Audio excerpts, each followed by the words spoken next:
take a stance. Hello and welcome once again to the city of Lankhmar.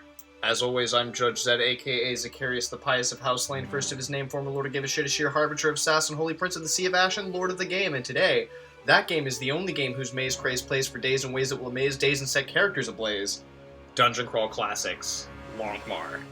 This is Chapter 2, Downtimes in Lankhmar, starring Tabo as Bauchicha the Gladiator. How's it going? Hi, good. How are you? I'm doing alright. And Wallaby as Olsolva the Thief. Hey, buddy. Ready to do a little bit better this week? I'm feeling it. I really feel it deep down. Yes. Yes, I can feel it. I can feel it too. Last week was there were choices that were made and things that had to play out in that way because of it, but this week I don't. It's a slog.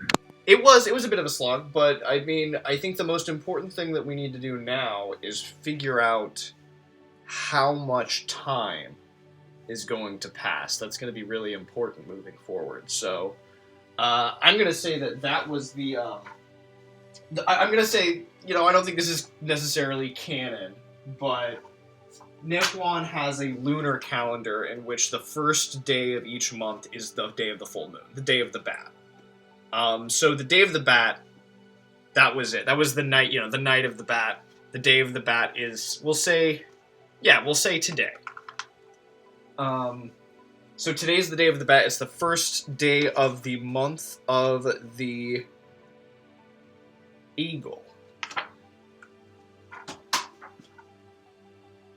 Month of the eagle, day of the bat.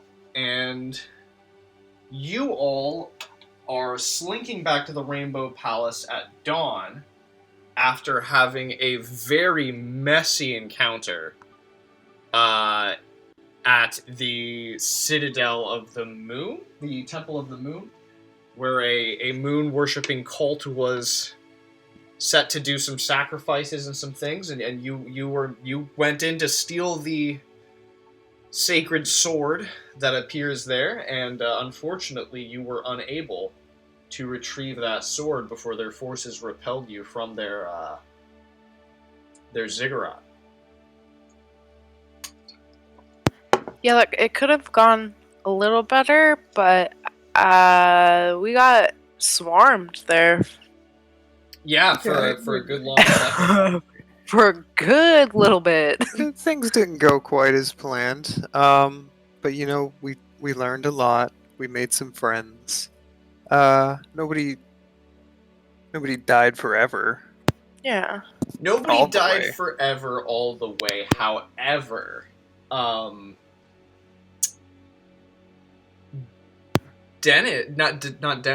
Desmond took he got dropped to 0 hit points 2 separate times during the adventure. You were able to bring him back, keep him up, keep him going, but I feel like I kind of have to tip the hat of that kind of messes Desmond up. Desmond has really recently gone from being 8 years old to 18 years old overnight, been given a wild boost to his intelligence far beyond the reaches of mortal men, and he almost died twice during an ill-advised raid on a moon temple, and that's gonna I feel like some rolls need to be made, or a conversation needs to be had, because this is Desmond. Rules is written lost 2 stamina points permanently and gained 2 permanent scars from this misadventure here. And I know I've been talking about back and forth a little bit about this character's become so smart that they're gonna start doing things that aren't the things you necessarily want them to do. They're become intelligent enough to start garnering their own agency and maybe dare I say it, start to understand that they're just some numbers on a piece of paper, and that the restraints of their reality are very limited. So That's definitely something we need to address. Also, they're going to need to do some carousing in order to get their luck back up. I think they're down. Where are they at with luck right now? 3. Yeah, and that's no good. I recently, I got Morgan into DCC now. And Morgan and I have, like, Nice. been going back and forth on the rules a lot, and we've discovered... Did Mike too? I think Mike Wyman is also, he's getting into it. Yeah. Morgan's in town right now running some DCC for them of his own designed dungeon. But we found rules here for what happens when you drop to 3 and below. It's in the judges section, but it's pretty dark, but it's only if you drop below 3, which is good. So you're doing all right for now. Okay. And I can't find the actual section where that's listed, but I mean the rules also contradict themselves in a couple places here and there. So it is rulings versus rules, which I find to be a really good part of the setup. But then some gray area makes some things easier. Oh, definitely. But you know, on that note, you all are where you get to the castle gates. There are a couple guards there. I'm gonna say the guard, given your state currently, the guards aren't gonna just like let you walk in. They're gonna be like, whoa, what's going on here? How do you respond? We're the heroes of the Rainbow Palace. You might not be able to tell because, well, we had a rough night. We need pampering. Yeah, I'd say so. You four smell, or you three. I'm sorry, because Dennis is already.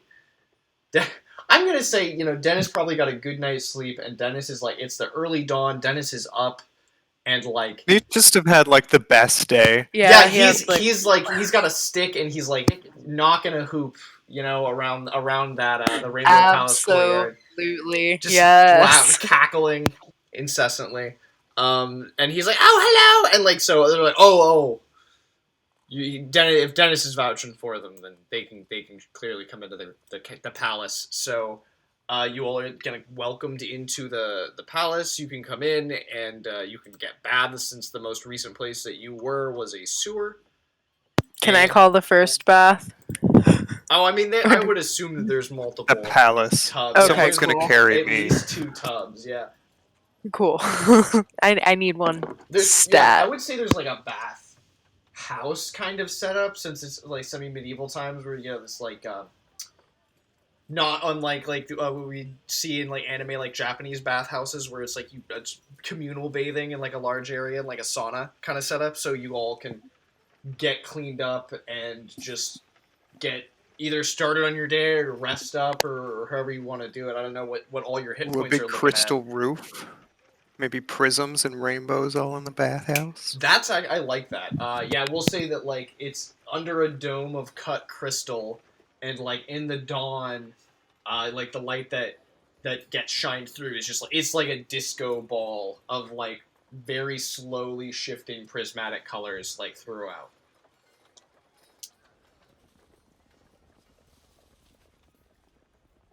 So I guess we'll definitely all get cleaned up, and then probably I guess it's the dawn still. So Yeah, it's morning. okay, we'll wait to get our bearings together, and then a little bit later do some carousing to get our luck maybe a little higher. All right. So, let's see here. So you are going to be resting then for a good portion of the day. I would say We at need least to, the whole day yeah. probably. All right. So you each, because you're resting in the Rainbow Palace, I believe it's you get 3 hit points from just being like totally pampered here. So you recoup 3 hit points for your characters, and then if you needed or wanted to do a healing surge on top of that, you could. And yeah, that won't be carousing as well. Then we'll have to wait for that. Yeah, Desmond will do that for sure. Alsolve is still at full HP. Tay, how far are you off? I'm down to 36 when I could be at 49 on my HP. Yeah, so a healing surge for you for sure. Mm-hmm. So that'll be your level plus a D12 plus your stamina modifier. And then Desmond's gonna jump on that. And Desmond is going to get a D4 plus level plus stamina due to being a wizard.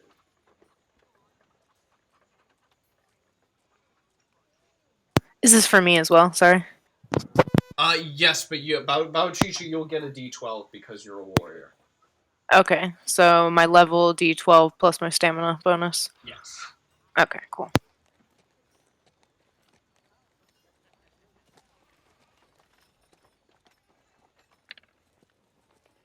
Nice.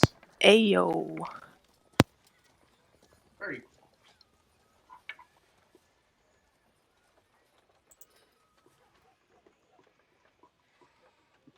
Nice. So, does that bring Desmond back up to full? And Bauchicha, are you at full now, or are you still? Oh, I'm at full. Mm-hmm. I wish it carried over, but it doesn't. But it's fine. there are spells. So I'm gonna go ahead and deal a couple fleeting lucks out, and yeah, we can start moving on from there. So you spend your time in the Rainbow Palace.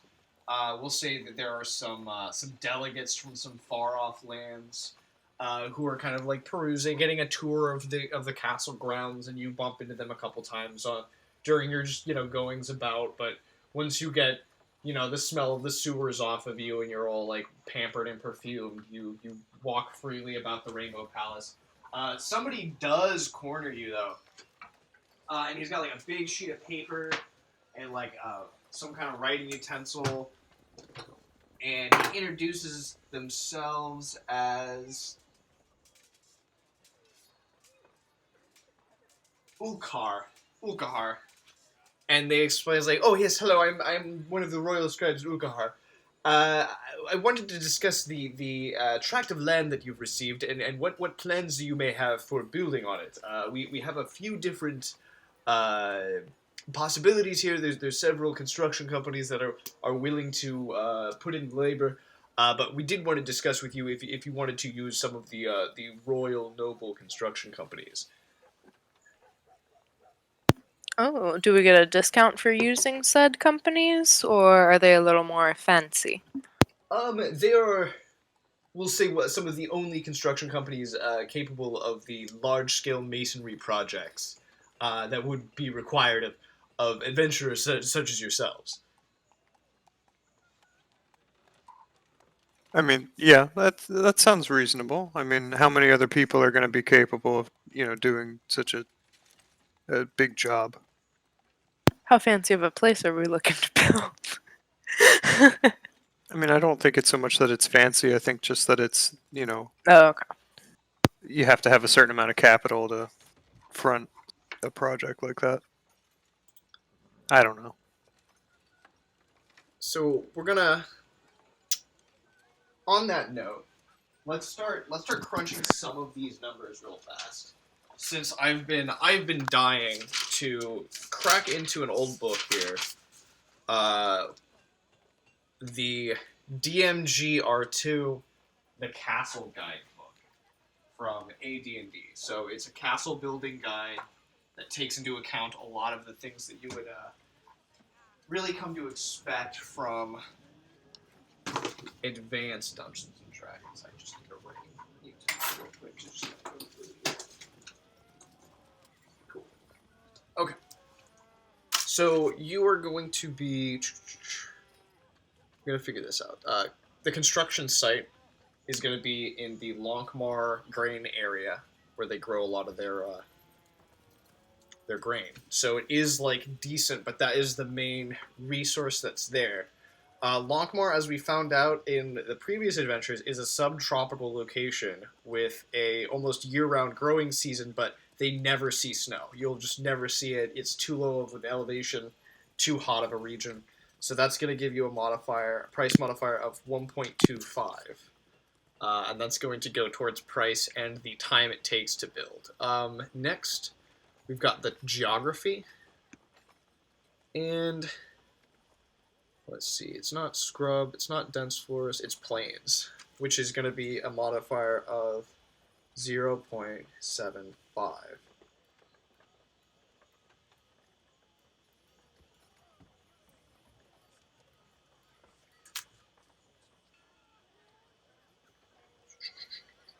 Yep. And the workforce is going to be of a advanced agricultural workforce. So 0.75. And then this is where things will come into, whether or not you can go with the, trained, like, noblemen, masons, which is going to be, very good workers. That's going to give you a price and time modifier of 0.5. So it's going to kind of, like, cut your time down. Or you could skimp a little bit and get some like average or good workers, which will take you down to, like, just a 1, or just good is like 0.75.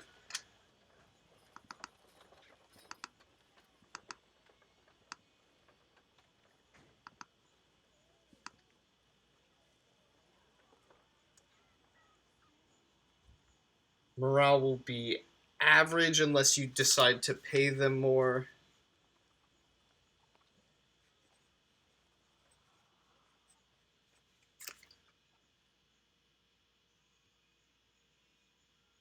And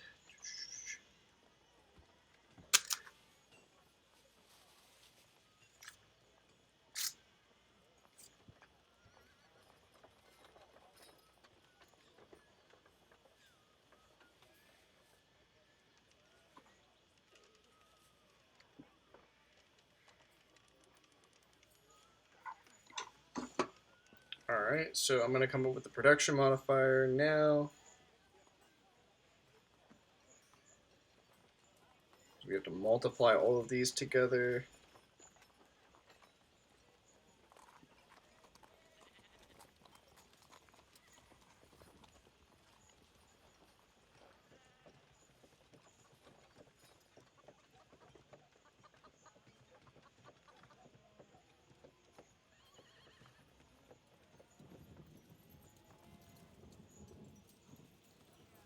Okay, so 0.35, which is actually really good. 0.35, and then what kind of, are you thinking about doing, like, a wooden building, or like a large stone building, or like just a palisade? Are you trying to just do like a tower there?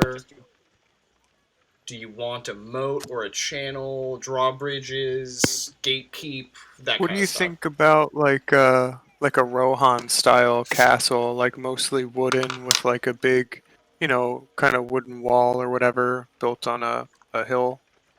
Okay, yeah, no, that's Something actually. like that sound good to you? Well, no, to Balchicha, or Oh, yeah. what are you picturing, or would you want more of like a stone tower, or what tickles your fancy? I only worry about fire destroying everything, but that's just me being a worrywart, I guess. I guess though, if we had a moat around our wooden building, maybe that would help. Maybe a Or stone inner structure and then a wooden. I don't know, whatever you think. yeah, I think that's good. Okay. Could we do a stone inner structure with a wooden outer? So, Maybe stone on the corners. so you're talking about, like, having, like, wooden walls and then, like, a stone keep in the center. Yeah, yeah. Yes. Okay. All right. So let's see here. Walls of stone. Ooh, we have options here. With walls of stone, walls of stone and hoarding, glax, macacoliation, and stone and postard, which are, I mean, all different styles of stone wall. But here we go.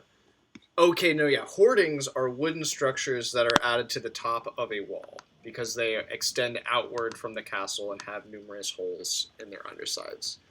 Glackus is an additional section of stone added at the base of the wall that angles outward and creates a sloped or slanted base. Uh, Machicolations replace hoardings as a means of attacking enemies at the castle walls. Advances in technology allow the wall itself to be built with stone overhang that serve as the same purpose. And posterns are small gates that allow one or two men to slip out of the castle without drawing attention to themselves. They're not secret doors, but are not nearly as obvious when opened as the main gates. Gotcha. But just a Yeah, wooden, and but a then wooden the wall is actually really. It's not only really cheap and easy, but it's also really easy to build.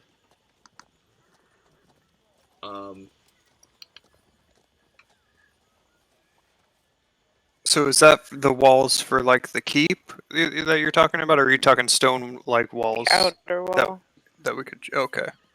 Yeah, because No, I think yeah, because you're obviously wanting some kind of protection for your building here. You're talking about getting kind of like a wall around it. So like a wooden wall is really easy, but you can't really do much.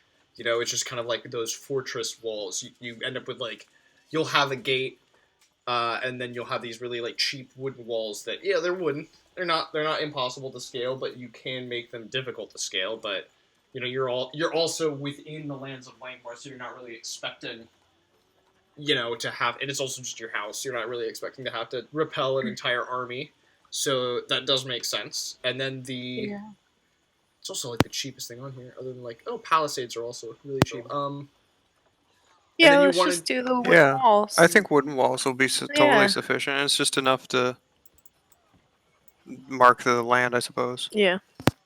And then, so the way that the buildings here are described are small stone, medium stone, large stone, great stone, and grand stone. Um, a great stone building has a gold price of 10,000, which is going to be modified by the building modifiers that we've already calculated to be 0.35.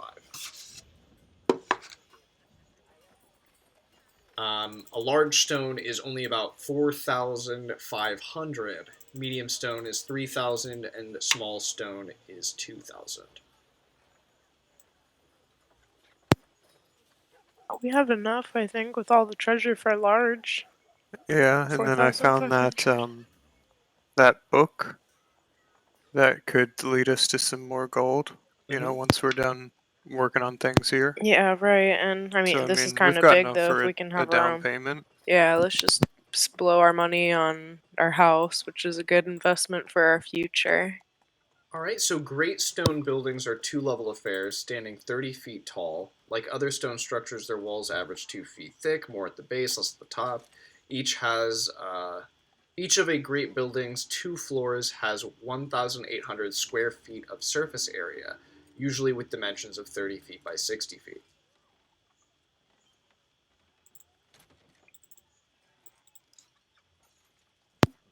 That was for the great. Wasn't that the one? Is that the 10,000 the one? 10,000? Oh, okay, Oh, no, by that's the 0.2. grand. A grand stone buildings are large and impressive things. They stand 45 feet tall, having 3 internal levels. The building is usually 80 foot long by 40 foot wide, giving each floor 3,200 square feet of surface area. No, we don't need that. Yeah, no, we're not. We're not that crazy. All right, so just Yeah. a great stone building is the $10,000 one. And then the one that's What is a large stone? The 4,500, I think.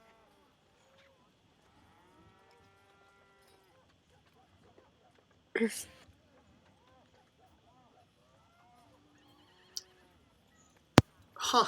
It just has small, medium, and great and grand. So it We must. probably, I mean, with all the money that's on the boat and everything. You should note that the dimensions given in the descriptions of various modules are internal dimensions. Thus, a small square tower that is described as 30 foot by 30 foot has external dimensions of 50 foot by 50 foot because it has 10 foot thick walls. Okay, interesting. But large, I would assume, is going to be... Oh, medium and large buildings have similar wall constructions and have, respectively, 800 square feet and 1,800 square feet of floor area. Usually, a medium building is 40 foot by 20 foot, and a large building is 60 foot by 30 foot. Yeah, 60 foot by 30 feet. Yeah, that sounds a little bit better. Yeah. Okay. Yeah, let's do that.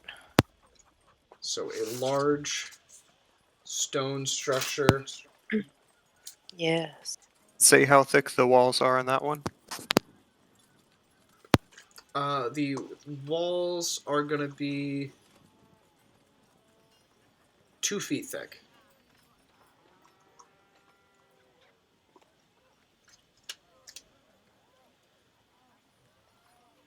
And time rating of 144 man hours with a GP of 4,500. Again, this is all going to be modified by the construction modifiers that we figured out before, and you wanted to get a wall. Now I need to figure out how big this wall needs to be.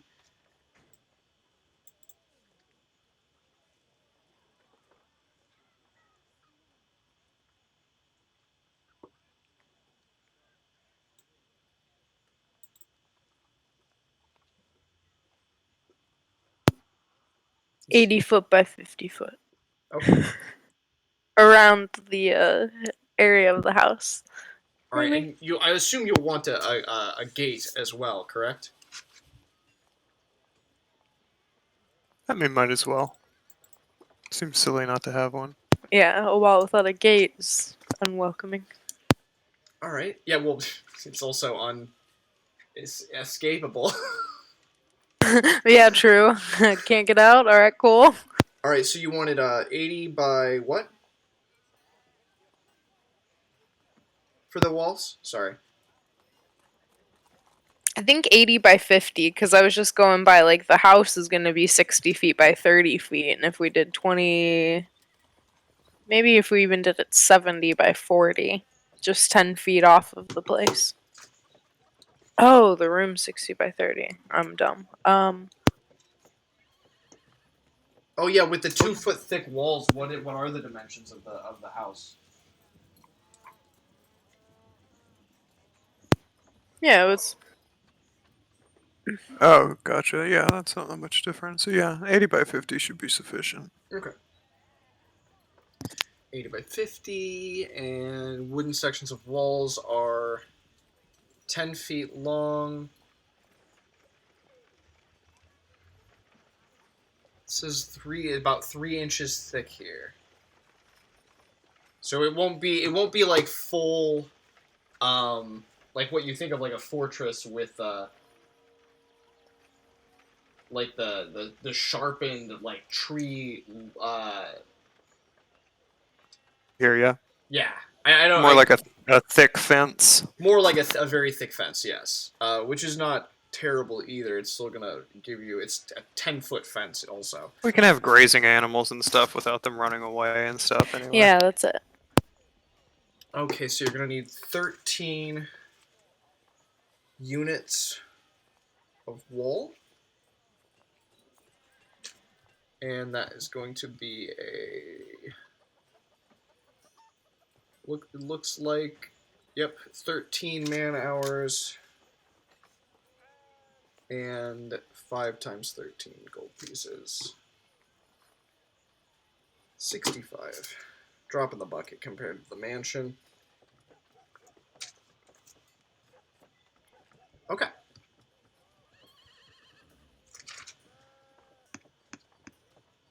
And then let's get you a gatehouse as well, which you will need.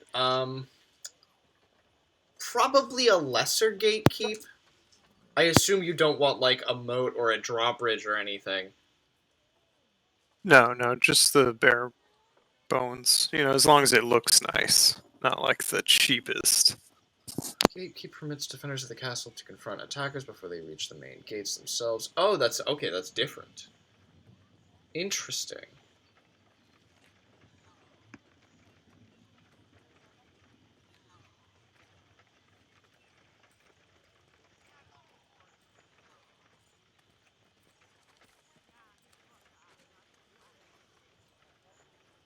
Huh.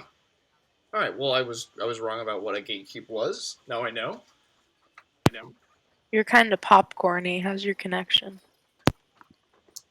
Let me see what I can do about that.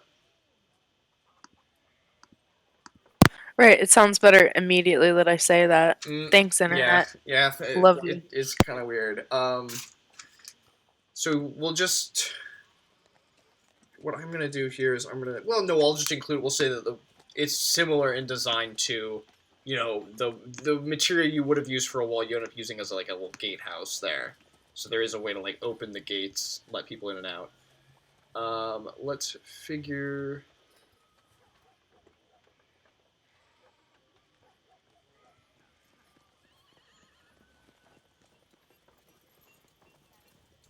Final calculations once you've established the base cost and the overhead costs. Oh, right.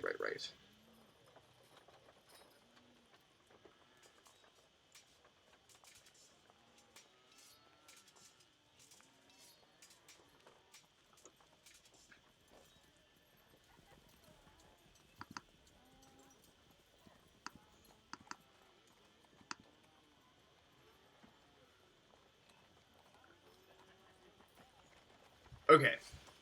All of the above values have been generated with the thought of a typical castle in mind. However, if you wish to build an ornate complex that is both a fortress and a work of art, you may do so by adding an additional 50% to the cost and time required of your project.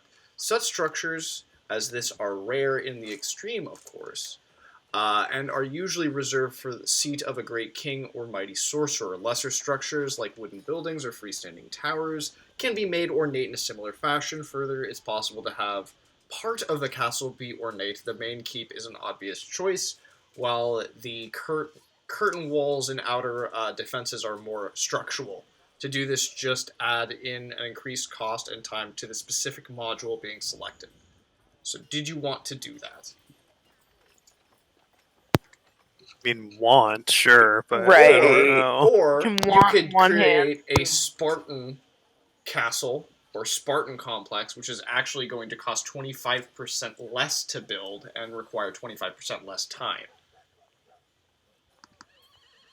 Like with a fighting pit or something, like a training pit kind of. What do you mean Spartan? What? No. I see where you went there. Not exactly. I mean like minimalist in design, very utilitarian.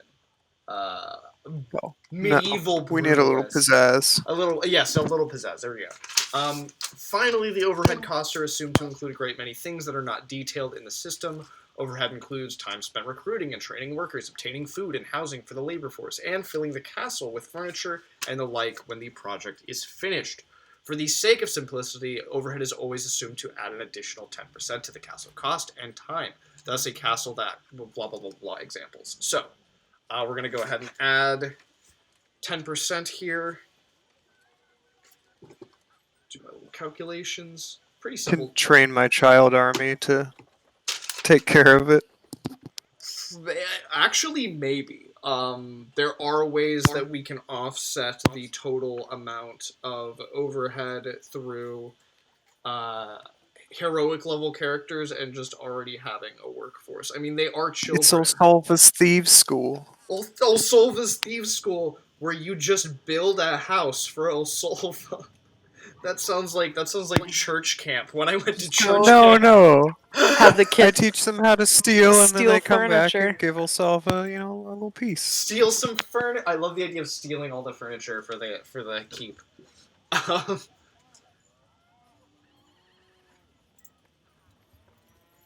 Okay. How do I figure what 10% of something is? Why am I so terrible at math?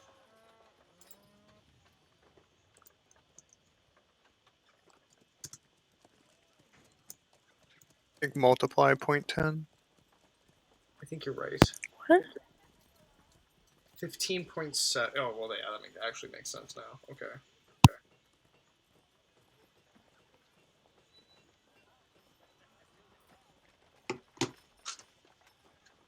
172.7 man hours. And it looks like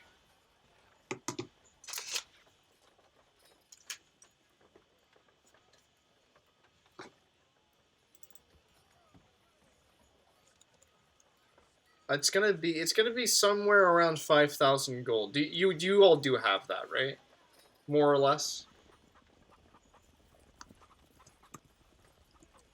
I wasn't listening. Were you? Oh, yeah. Well, with all of it on the boat and I guess not everything. on us at the moment, but yeah, on No, the no. I boat. mean, you don't have to pay it all right now, but yeah. So 5,021.5.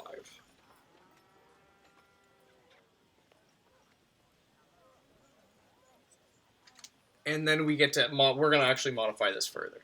Then we're gonna multiply them both by the production modifier, which is 0.35. So 172.7 multiplied by 0.35.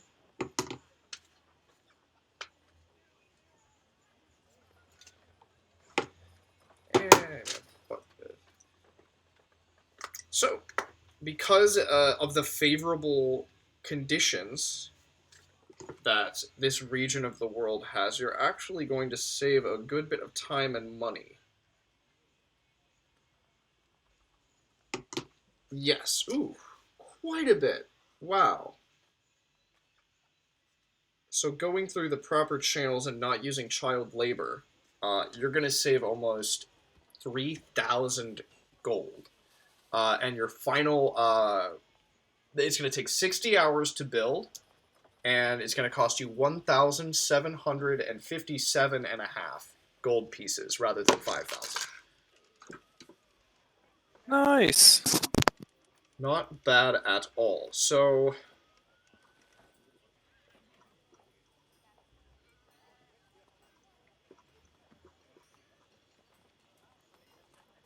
custom effect.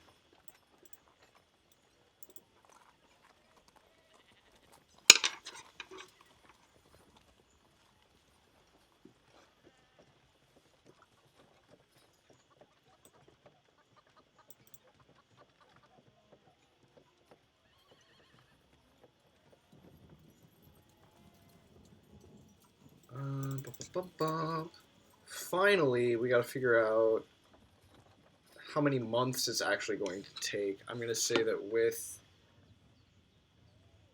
given 60.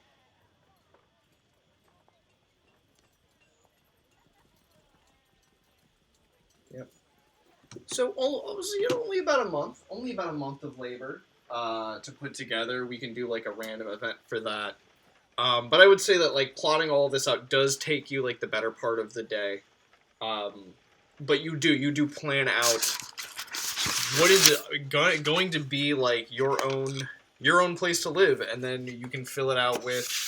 It'll be filled out with furniture and walls and all that. We can like map it all out, plot it all out where it's actually going to end up being. But that is what's going to take over the course of like the next month, and you can pay half up front now and half when it's done, or you can pay for the whole thing now, since it is only going to be, 1.7k. Yeah, I mean, I've got like 500 gold from just the venison that we got or whatever it was. I think, what was it, at the Crystal Yeah, I think Palace? Yeah, we let's got just go ahead 500. and pay for it now, and then Yeah, have that. Yeah, that's what done. I'm saying. Yeah, I've got plenty. We're good. Okay. Excellent. It's 60 hours. Yeah, 60 hours in order to get it done of a team of workers.